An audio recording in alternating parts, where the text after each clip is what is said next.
ঈদের আগেই ভয়াবহ বিপর্যয়। লালগোলায় অগ্নিকাণ্ডে ভস্মীভূত ৮ পরিবারের সর্বস্ব। উৎসবের মরশুমে নেমে এলো চরম দুর্যোগ। লালগোলা থানার অন্তর্গত বাউসির শিরোপাড়ায় এক ভয়াবহ অগ্নিকাণ্ডের মুহূর্তের মধ্যেই পুড়ে ছাই হয়ে গেল ৮টি পরিবারের সাজানো সংসার।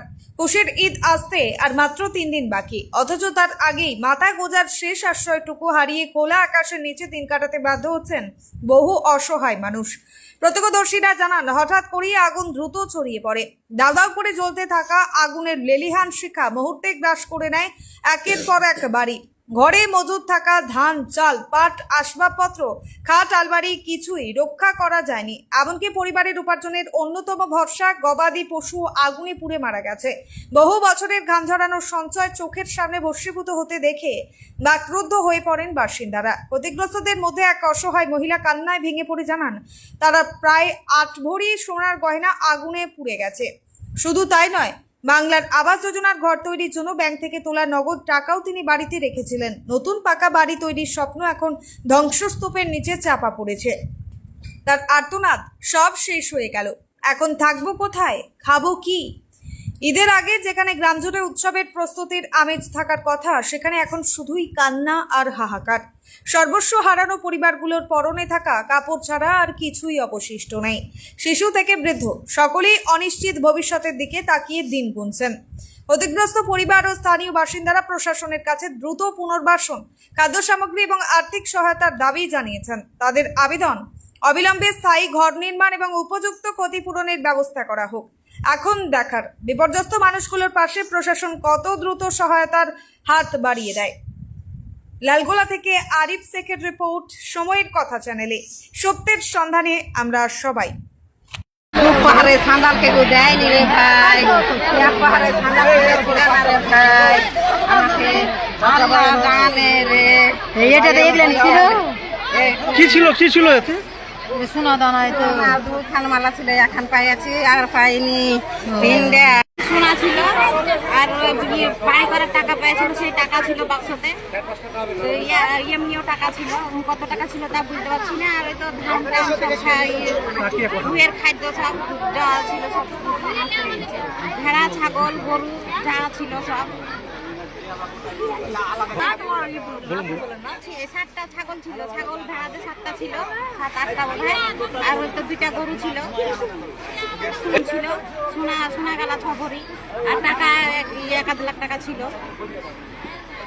আপনাদের মায়ের হাতে আপনাদের আমানত জমা রেখে গেছিলেন, সেগুলো কিন্তু অগ্নি সংযোগ হয়ে কিন্তু নষ্ট হলো। হ্যাঁ, আমাদের কি করবেন এখন? 2 বোনের ছিল, আমার ভাইয়ের ছিল, সবারই, আমার ছোট বোনের ছিল, 3 মানে 4-5টা ফ্যামিলি জিনিস।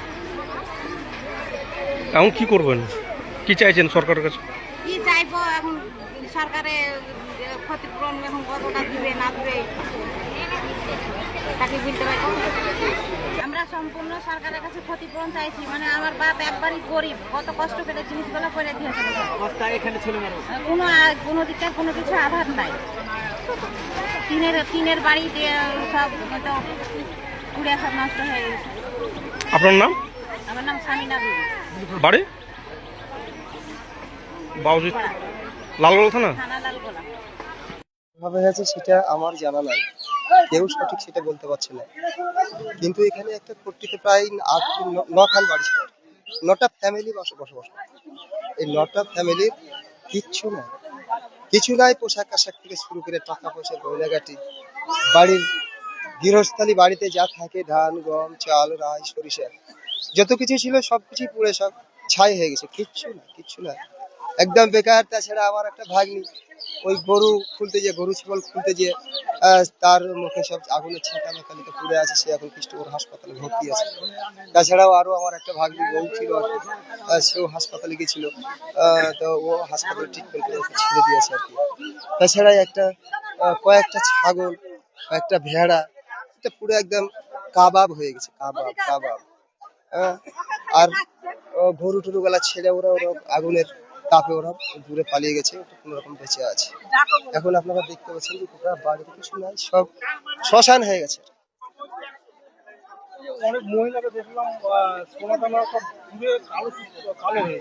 সোনা পড়ে, ওই মহিলাটা আমার বোনের 3টা মেয়ে আছে আর কি, 4টা মেয়ে আছে। চারটা মেয়েরই গয়নাগাটি এখানে ছিল আর কি। চারটা মেয়ের গয়নাগাটি যেটা হিসাব দিল প্রায় প্রায় প্রায় প্রায় মোটামুটি 6 থেকে 7 ভরি সোনা ছিল। সবই হয়তো পুড়ে সব হয়তো ছাইয়ের মতো অবস্থা আর কি। ওগুলোকে ধরে ধরে ধরে ধরে তুলে রাখলো। তাছাড়া টাকা পয়সা ছিল, অনেক টাকা পয়সা ছিল। টাকা পয়সা কি জায়গা জমি রেজিস্ট্রি করানোর জন্য নাকি ব্যাংক থেকে টাকা তুলে নিয়ে এসে রেখেছিল। আর সেসব টাকা তাহলে তো বাংলা আবাস যোজনার টাকা পেয়েছিলেন বলছেন। হ্যাঁ, লিস্টে নাম ছিল, টাকা পেয়েছিল সম্ভবত, তো বাড়িঘর করতে রেডি হয়ে গেছিল আর কি। তো সেসব টাকা নষ্ট হয়ে গেছে। আপনার নাম আমার নাম মোহাম্মদ আমিনুল ইসলাম। আমি এই বাড়ি যে পড়েছে সেই আমার বড় বোন এটা আর কি। হ্যাঁ, আর ভাই আমি। আমার বাড়ি এখানে বাউসি গ্রাম। আল্লাহ গো আল্লাহ চলে গেছে আমার রে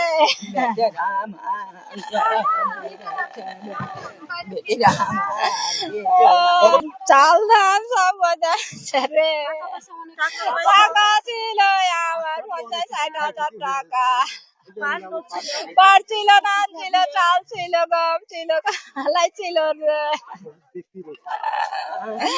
আল্লাহ রে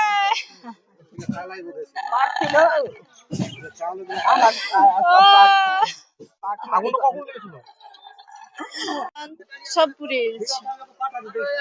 ধান মাছের বেচতে আছে কিন্তু চাল গম আর রাই সব পুড়ে গেছে। কালাই কিচ্ছু নাই, আমার হাড়ি কুড়ি কিচ্ছুই নাই। কোথায় থাকবেন এখন? কোথায় থাকবো? এখানেই তো বাড়ি, আর কোনো জায়গায় তো জায়গা নাই। জায়গা আছে কিন্তু বাড়ি করা নাই, সবই তো পুড়ে গেছে। আপনার হাতে সোনা দানা দেখি, সোনা দানা সব নষ্ট হয়ে গেছে।